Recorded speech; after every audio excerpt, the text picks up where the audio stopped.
नमस्कार दोस्तों, स्वागत है आपका हमारे चैनल में। आज आपके समक्ष उत्पन्ना एकादशी की व्रत कथा आपके समक्ष प्रस्तुत कर रही हूँ। मार्गशीर्ष कृष्ण एकादशी। सूत जी कहने लगे, हे ऋषियों, इस व्रत का वृत्तांत और उत्पत्ति प्राचीन काल में भगवान कृष्ण ने अपने परम भक्त युधिष्ठिर से कही थी। वही मैं तुमसे कहता हूँ। एक समय ऋषि ने भगवान से पूछा था कि एकादशी व्रत किस विधि से किया जाता है और उसका क्या फल प्राप्त होता है। उपवास के दिन जो क्रिया की जाती है, आप कृपया करके मुझे कहिए। यह वचन सुनकर श्री कृष्ण कहने लगे, हे युधिष्ठिर, मैं तुमसे एकादशी का व्रत का महत्व कहता हूँ और सुनो। सर्वप्रथम हेमंत ऋतु में मार्गशीर्ष कृष्ण एकादशी से इस व्रत को प्रारंभ किया जाता है। दशमी को सायंकाल में भोजन के बाद अच्छी प्रकार से दंतवन करें ताकि अन्न का अंश मुंह में ना रह सके। रात्रि को भोजन कदापि ना करें, ना ही अधिक बोले। एकादशी के दिन प्रातः 4 बजे उठकर सबसे पहले व्रत का संकल्प करें। इसके पश्चात शौच आदि से निर्मित होकर शुद्ध जल से स्नान करें। व्रत करने वाला चोर, पाखंडी, निंदक और मिथ्याभाषी तथा किसी प्रकार के पापी से बात न करें। स्नान के पश्चात धूप, दीप, नैवेद्य आदि 16 चीज़ों से भगवान का पूजन करें और रात को दीप दान करें।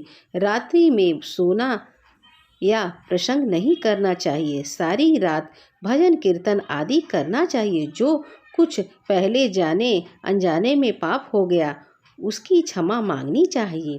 धर्मात्मा पुरुष को कृष्ण और शुक्ल दोनों पक्ष की एकादशियों को समान समझना चाहिए।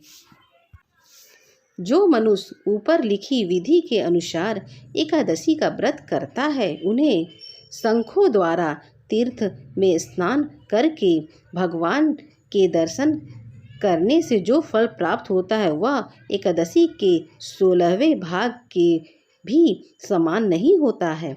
व्यक्तिपात के दिन दान देने का लाख गुना फल होता है। संकृति से 4 लाख गुना तथा सूर्य चंद्र ग्रहण में स्नान दान से जो पुष्प प्राप्त होता है, वही पुष्प एकादशी के दिन व्रत रखने से मिलता है। अश्वमेघ यज्ञ करने से 100 गुना तथा 1 लाख तपस्वियों को 8 वर्ष तक भोजन करने से 10 गुना तथा 10 ब्राह्मणों अथवा 100 ब्रह्मचारियों को भोजन कराने से 1000 गुना पुष्प भूमि दान करने से होता है। उससे 1000 गुना पुष्प कन्यादान प्राप्त होता है। इससे भी 10 गुना पुष्प विधा दान करने से होता है। विधा दान से 10 गुना पुष्प भूखे को भोजन कराने से होता है। अन्नदान के समान इस संसार में कोई ऐसा कार्य नहीं जिसको देवता और पितर दोनों तृप्त होते हैं, परंतु एकादशी के व्रत का पुष्प सबसे अधिक होता है। हजारों यज्ञों से भी अधिक इसका फल होता है। इस व्रत का प्रभाव देवताओं को भी दुर्लभ है।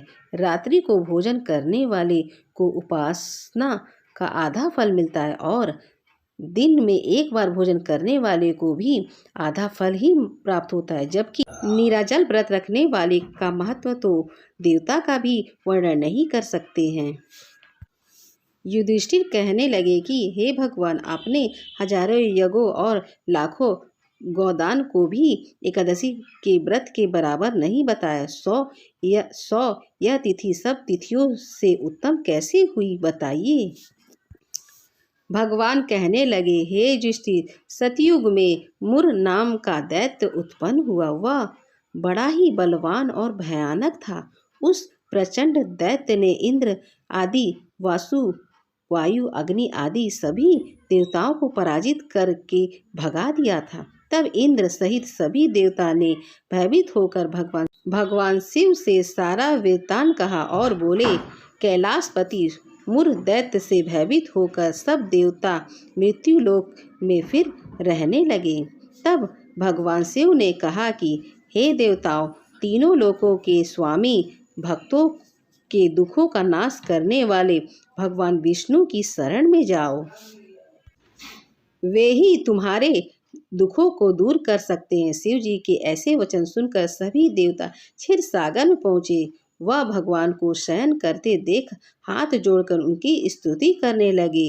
हे देवताओं द्वारा स्तुति करने पर योग प्रभा आपको बारंबार नमस्कार है। देवताओं की रक्षा करने वाले मधुसूदन आपको नमस्कार है। आप हमारी रक्षा करें। दैत्यराज से भयभीत होकर हम सब आपकी शरण में आए हैं। आप इस संसार के कर्ता धर्ता, माता पिता, उत्पत्ति और पालन करता और हर संहार करने वाले हैं। आपको शांति प्रदान करने वाले हैं। आकाश और पाताल भी आप ही हैं। आपके पितामह ब्रह्मा, सूर्य, चंद्र, अग्नि, सामग्री, होम, आहुति, मंत्र, तंत्र, जप, यजमान, यज्ञ, कर्म, कर्ता, भोक्ता भी आप ही हैं। आप सर्वव्यापक हैं। आपके सिवा तीनों लोक में चर तथा अचर कुछ भी नहीं है। हे भगवान, दैत्यों ने हमको जीतकर स्वर्ग से भ्रष्ट कर दिया है और हम सब देवता इधर उधर भागे भागे फिर रहे हैं। आप उन दैत्यों से हम सबकी रक्षा करें। इंद्र के ऐसे वचन सुनकर भगवान विष्णु कहने लगे कि हे इंद्र, ऐसा मायावी दैत्य कौन है जिसने सब देवताओं को जीत लिया है और उसका नाम क्या है? उसमें कितना बल है और किसके आश्रय में है तथा उसका स्थान कहाँ है? यह सब मुझसे कहो। भगवान के ऐसे वचन सुनकर इंद्र बोले, भगवान, प्राचीन समय में एक नाड़ी जंग नामक राक्षस था। उसके महापराक्रमी और लोक विख्यात मुर नाम का एक पुत्र हुआ। उसकी चंद्रवती नाम की नगरी है। उसी ने सब देवताओं को स्वर्ग से निकालकर वहां अपना अधिकार जमा लिया है। उसने इंद्र, अग्नि, वरुण, यम, वायु, ईशा, चंद्र आदि सबके स्थान पर अधिकार कर लिया है। सूर्य बनकर स्वयं ही प्रकाश करता है, स्वयं ही मेघा बन बैठा है और सबसे अजय है।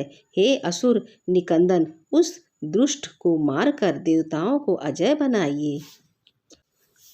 यह वचन सुनकर भगवान ने कहा, हे देवता, मैं शीघ्र ही उसका संहार करूंगा। तुम चंद्रवती नगरी जाओ। इस प्रकार कहकर भगवान सहित सभी देवता ने चंद्रवती नगरी की ओर प्रस्थान किया। उस समय दैत्य मुर सेना सहित युद्ध भूमि में गरज रहा था।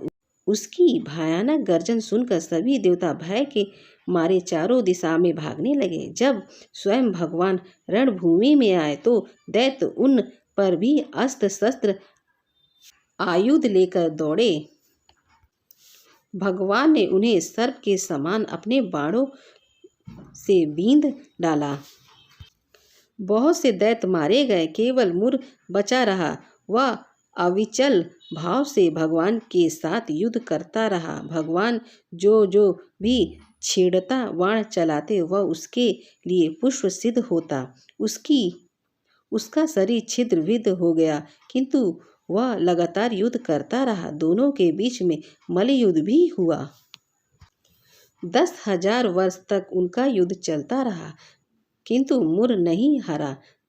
थक हार कर भगवान बद्रिकाश्रम चले गए। वहां हेमवती नामक सुंदर गुफा थी। उसे विश्राम करने के लिए भगवान उसके अंदर प्रवेश कर गए।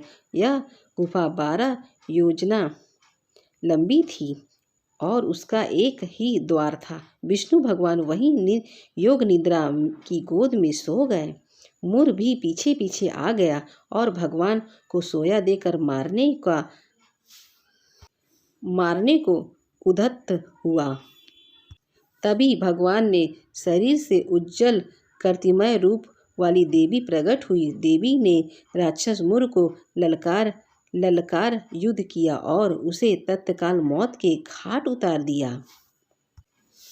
श्री हरि जब योग निद्रा की गोद में उठे तो सब बातों को जानकर उस देवी से कहा कि आपका जन्म एकादशी के दिन हुआ है, अतः आप उत्पन्ना एकादशी के नाम से पूजित होंगी। आपके भक्त वही होंगे जो मेरे भक्त हैं। अगर मेरी वीडियो आपको अच्छी लगी तो हमारे चैनल को सब्सक्राइब करें।